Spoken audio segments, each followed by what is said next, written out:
This is the African tale of a man who built an empire, lost it overnight, and found something far more valuable. Olalekan Adeyemi, the youngest tech CEO in Lagos. At 38, he had everything: money, fame, respect. People called him the pride of Victoria Island. But they didn't know the cost of that title.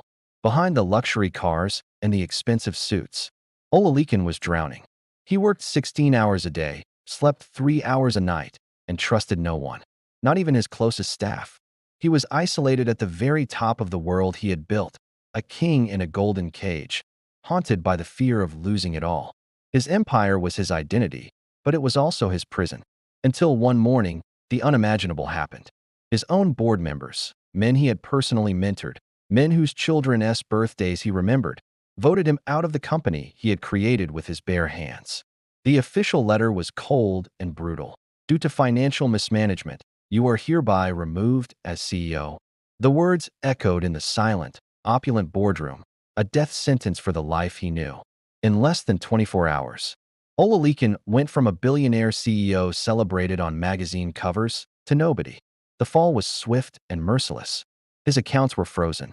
His sprawling mansion was seized.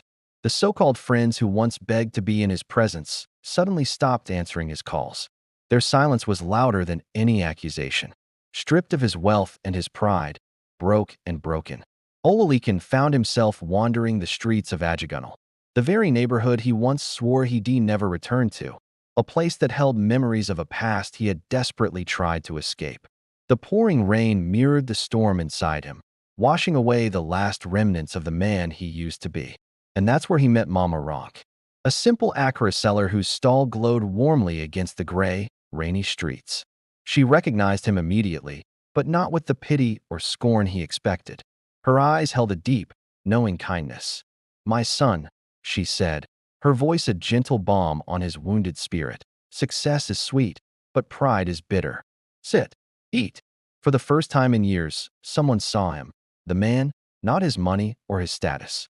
In that simple gesture, he found a flicker of human connection he didn't even know he was starving for. Olalekan began helping her at the stall. He started waking up before sunrise, frying the akara, serving the steady stream of customers, and for the first time, truly listening to their stories. He heard about their struggles, their small joys, their unwavering hope. And slowly, his hardened heart began to soften. He learned humility in the steam of the hot oil. He learned gratitude with every coin dropped into his hand. He learned what it means to be human again, to be part of a community, not just above it. One afternoon, amidst the hustle and bustle of the market, his old phone rang. It was an investor he had met years ago, a man known for his integrity. "I heard what happened," the voice said, clear and steady. "I always believed in your vision, not just your company. Come, let's rebuild." That day, Olalekan didn't just get another chance. He got a fresh start, armed with a wisdom that no business school could ever teach.